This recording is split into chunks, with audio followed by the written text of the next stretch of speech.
time to keep that weekly appointment with our good friend and host, Dr. Watson. Let's join him, shall we? Good evening, Dr. Watson. Good evening, Mr. Bell. As usual, you're punctual to the minute. Naturally, when I have an appointment with my favorite doctor. Oh, well, draw up your usual chair and make yourself comfortable. Thank you. That's it. All ready with tonight's new Sherlock Holmes adventure, Dr. Watson? Yes, my boy. I was going over my notes on the case before you arrived. I came across this old theater program. I think it'll interest you. Garrick's Theater, Sir Basil Wentworth, in a revival of Martin Reeves' famous play, The Road is Narrow. A production that you and the great Sherlock Holmes attended, I'm sure. We certainly did, Mr. Bell, though at the time we had no idea that we were about to become involved in the tragic death of Martin Reeves. You've probably heard of him, haven't you, Mr. Bell? It seems to me I had to read him in school, Dr. Watson. He's rather out of fashion now, like so many other good things. But in the 1890s, apart from Lord Tennyson, there wasn't a more famous writer in England, or a more respected one. The story I'm going to tell you tonight, Mr. Bell, concerns the horrible circumstances surrounding his death. Sounds like a mighty intriguing Sherlock Holmes adventure. Now, Dr. Watson, what about the singular death of Martin Reeves? Well, Mr. Bell, that adventure began late on a foggy evening many, many years ago. Sherlock Holmes and I had been to the Garrick Theater to see the revival of Martin Reeves' play.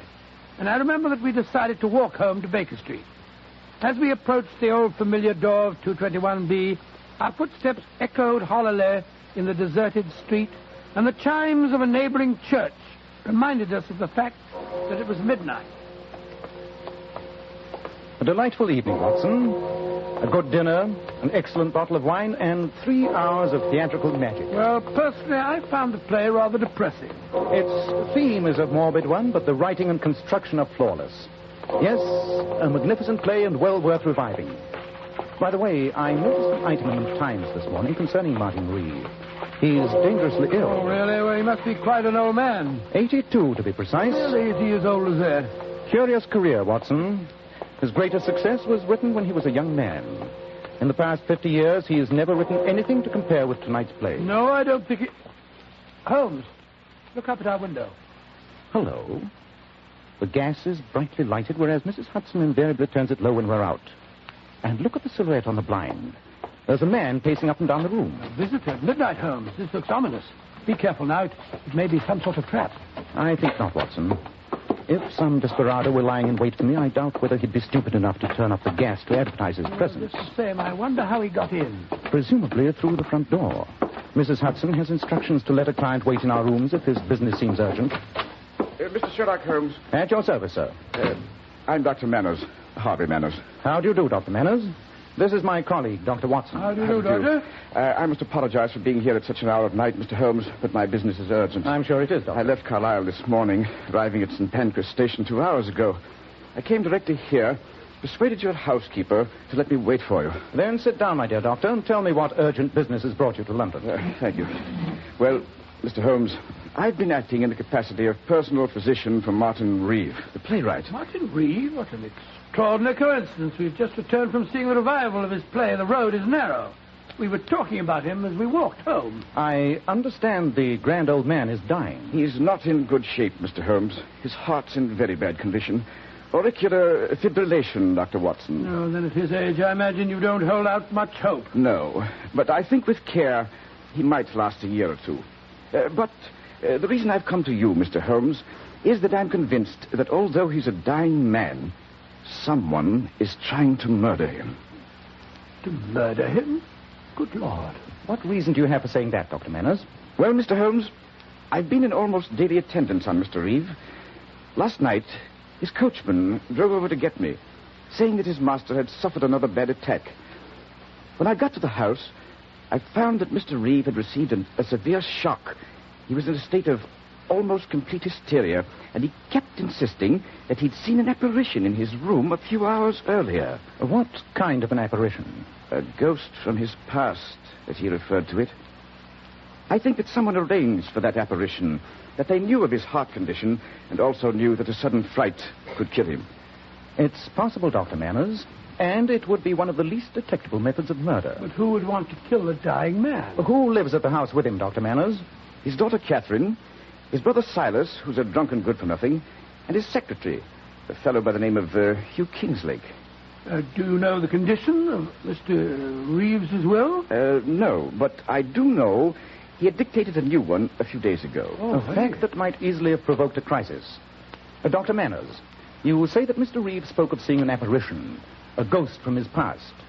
Was he able to describe its appearance? Well, he was a little incoherent, but he kept babbling something about blonde hair and blue eyes and a young man who'd come back from beyond the grave to haunt him. Don't you think, Dr. Manners, that these might simply be the delusions of an old and a sick man? I didn't overlook that possibility, I assure you, Dr. Watson, even though Mr. Reeves' mental faculties are remarkably acute for his age.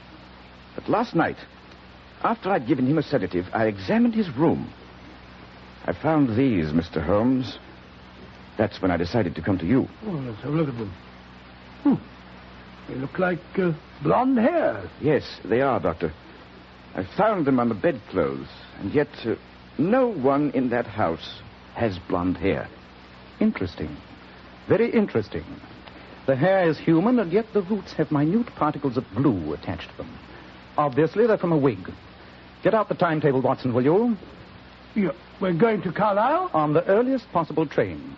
Though the grand old man of the English theater is dying, we must do everything in our power to see that his death is not an unnatural one.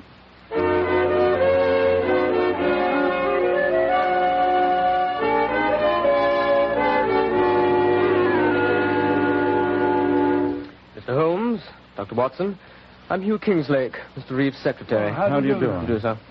Your accommodations at the hotel are satisfactory, I trust, gentlemen? Entirely, Yes, thank you, well, Mr. very Kingslake. comfortable, thank you. Good. Frankly, I'm most relieved that you're here. Mr. Reeves received a severe shock the night before last. I quite agree with Dr. Manners that someone deliberately induced that shock, knowing the serious condition of Mr. Reeves' heart. Have you any idea who that someone might be? Well, it's a little difficult for me to talk, Mr. Holmes. After all, I'm only an employee here, but I can't help feeling that... Oh, good morning, Mr. Reeves. Kingslake, who are all these men? This is Mr. Sherlock Holmes and Dr. Watson and Mr. Silas Reeve. How do you do, Mr. Reeves? And what, may I ask, is the professional meddler Sherlock Holmes doing in my brother's house? I'm here at the request of Dr. Manners. Manners has no right to bring you here, sir. A lot of rubbish. All this talk about apparitions. Nonsense. Martin's in his second childhood. He's become a gibbering old fool. Personally, I wish he'd die and have done with Well, it. upon my soul... Never mind your soul, my good doctor. Why don't you mind your own business and get out of the house? We don't want detectives here. Mr. Reeve, I've traveled some 200 miles to see your brother, and I have no intention of leaving this house without talking to him. Then talk and the devil with you. And if my dear, distinguished brother tells you that I've been sponging on him for years, it's perfectly true. Uncle, Silas. Enter the beautiful Catherine to try and persuade her drunken old uncle to return to his room. No, Uncle Silas. I came to get Mr. Holmes and Dr. Watson. Dr. Manners said that Daddy can see them now. Shall I take them up, Miss Reeve? No, Mr. Kingslake. I will. And don't be deceived by the Mr. Kingslake and the Miss Reeves gentlemen. My dear niece and this young man here have a dark secret. A secret that is perfectly apparent to every member of this household. Uncle Silas. They're in love. Delightful, isn't it? Uncle, you're intolerable. Will you lead the way, Miss Reeve? Oh, yes, Mr. Holmes. Don't forget to ask him about the play that made him so famous. You might learn some interesting facts. I must apologize for Uncle Silas, gentlemen. I'm afraid he's like this all the time these days. I quite understand, Miss It Reeve. must be very distressing for you, my dear. Oh, I'm used to it, Doctor. Here's Daddy's room. I won't come in with you. Too many people upset him. Come in. Please go in, gentlemen. I'll see you later. Ah, there you are. Who is it, Manners? It's Mr. Sherlock Holmes and Dr. Watson, Mr. Reeve. Ah, good. Good. You can leave us, Manners. Yes, Mr. Reeve. I'll see you both later. Very well, Doctor. Come. Sit on my bed. That's it. How are you feeling, sir? Old. Old and ill. But I'm glad you're both here. Manners displayed unusual enterprise in persuading you to visit me. There's been a lot of nonsense printed about my impending death. Anyone would think a great man is dying. The author of The Road is Narrow is a great man, Mr. Reeve. He was a great man, Mr. Holmes. What do you mean, sir? the author of that play, died 45 years ago. What? And yet, his ghost appeared in this room 2 nights ago. Mr. Reeve, are you saying that you didn't write The Road is Narrow? Yes, my boy, I am. And it's a secret that's been gnawing at me for years. Now that I'm on my deathbed, I'd like to clear my conscience. Then who did write the play, sir? A young friend of mine, by the name of Colin McGrath. I started life as a lawyer's clerk in Keswick, a few miles from here. Colin lived in the same village, and we became great friends. One day, he gave me the manuscript of his play to look at, and I realized it was a work of a genius. Suddenly, he died, and no one knew about the manuscript. You claimed it as your own, sir? Yes. To my eternal shame, I did. Now, I want to make amends. Mr. Holmes, I want you to find out if any heirs of Colin McGrath still survive. If they do, I'll give them half of my estate. Mr. Reeve, does anyone else know of this, fraud? Yes. Knowing that I hadn't long for this world, I confided the secret to 3 members of my household. And you're convinced that the apparition you saw the other night was that of the dead Colin McGrath? There was no mistaking him. The blue eyes, the long golden hair. It was Colin, or his ghost come to haunt me on my deathbed. This decision on your part to leave half of your estate to any heirs of the man you wronged, was that decision made before you had this strange visitation the other night? Yes. Yes, it was. Did you mention it to any member of your family, sir? No. I did say something to Dr. Manners, and I didn't mention Colin McGrath's name. It's obvious that someone wished to frighten you, knew your secret, and disguised himself to resemble Colin McGrath. It was Colin. Never forget his blue eyes. He was standing over there in the chest of drawers. He looked at me so reproachfully. Holmes, he's asleep. Yes, Watson. And while he lies there, some member of this household continues to plot his death. We must work fast. Well, what are we going to do? Split forces. I shall remain here for a while and see what may be found out. I'll meet you at our hotel later and we'll compare notes. And what shall I do? Go to the village of Keswick. Colin McGrath lived and died there. See what you can find out about him, Watson.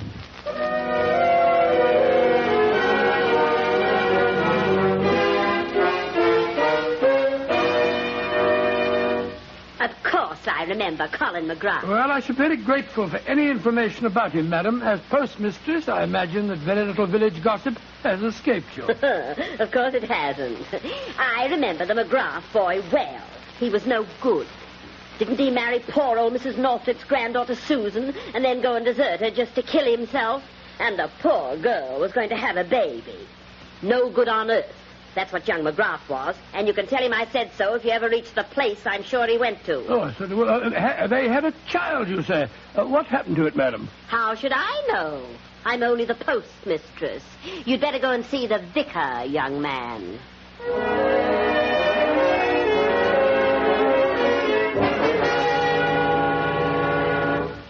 It's a tragic story you've told me, Dr. Watson. But you remember Colin McGrath, sir? Oh, very well. And I always suspected something akin to genius in the boy. But he burned with too hard and gem-like a flame. As Walter Pater has said, he burned himself out, destroyed his life, and poor Susan Northrop's with it. She died of a broken heart less than a year after his death. And their child? There was no money. No one to look after the boy. He was sent to an orphanage in Liverpool. Then that child, if he's still alive, stands to inherit half of Martin Reeve's fortune. If only we can find him.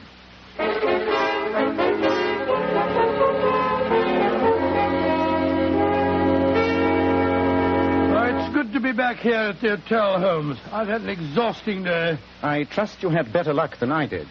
What did you find out? That Colin McGrath had a child, that his wife died shortly after the child's birth, and that the boy was sent to an orphanage in Liverpool. In Liverpool?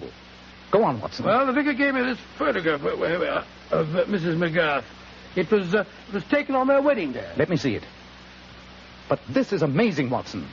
One of our problems is solved. Well, I'm best if I say how. Let me explain it to you. After you left, I had quite a long talk with the secretary, Hugh Kingslake. It transpired that he knew nothing of his parents. He'd been raised in an orphanage, and the only memento he has is a picture of his mother. A picture that he carries in his watch. And that picture is a duplicate of this one. Great Scott, and the fellow calling himself Hugh Kingslake is really the Colin McGrath heir. Precisely. A fantastic situation indeed. Come on, old chap. Grab your hat and coat. We must drive over to Mr. Reeves and break the good news that the missing heir is a member of his own household. We're still no nearer finding out who's been trying to frighten old Mr. Reeves. Surely that's obvious now, Watson. Come in. Dr. Manners, what's wrong? Please come at once, both of you. It's Mr. Reeve. His heart? Yes, Dr. Watson. This evening, he had another visit from that apparition. I'm only afraid this time the devilish plan may work and that Martin Reeve won't live through the night.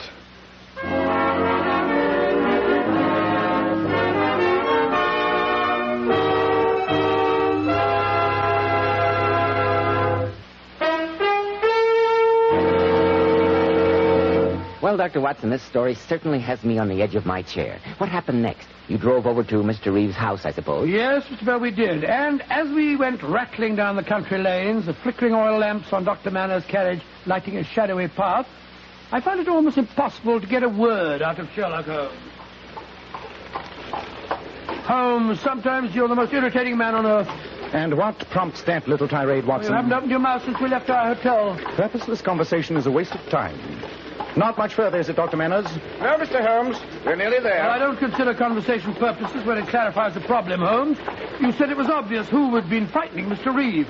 I suppose I'm stupid, but I find it far from obvious. And yet the facts are clearly in front of your eyes. Eyes. That's it, Watson. Think about eyes. The blue eyes of the supposed ghost, eh? But the Reeves family have all got brown eyes. Apparently, it's a marked family characteristic. Quite, Watson. That fact should lead you to the obvious conclusion. Oh, you're always talking in riddles, Holmes. Here we are, Mr. Holmes. And Hugh Kingslake is standing at the front door. How is he, Mr. Kingslake? Better, Mr. Holmes. Seems to have rallied a bit. But I'm glad you're all here. I'll drive my carriage round to the stables. Be back in a moment. Well, come in, gentlemen.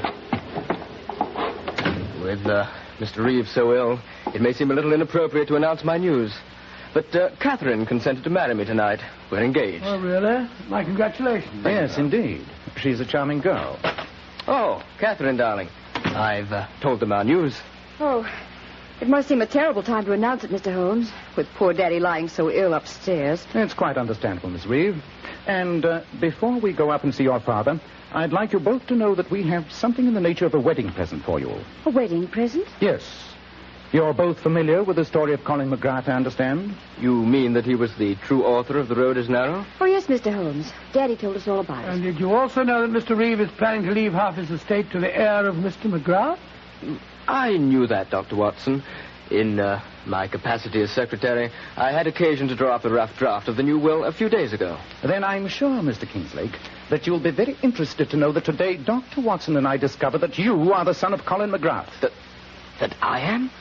Hugh is the heir? Well, that doesn't seem possible. The fact is proven beyond a doubt, Miss Reeve. Then if Mr. Reeve makes the new will, I stand to inherit half the fortune. Yes, my boy, you do. That's what Mr. Holmes meant when he was talking about wedding presents. Hey, come here, somebody! That's Uncle Silas. He's upstairs with Daddy. What's wrong, Mr. Reeve? Fire! I knocked over a lamp in Martin's room. And Daddy's up there. The room's ablaze. What? Come on, Watson. Well, the whole top landing is burning, Holmes.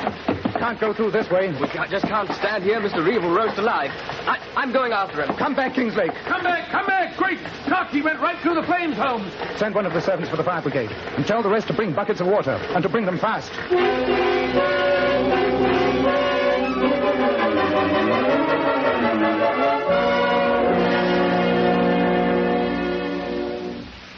Dr. Watson, how is Hugh? Well, he's going to pull through, Miss Reeve. He's badly burned, but he'll be all right, won't he, Dr. Manners? Yes, a few weeks in the hospital, and he'll be as good as new.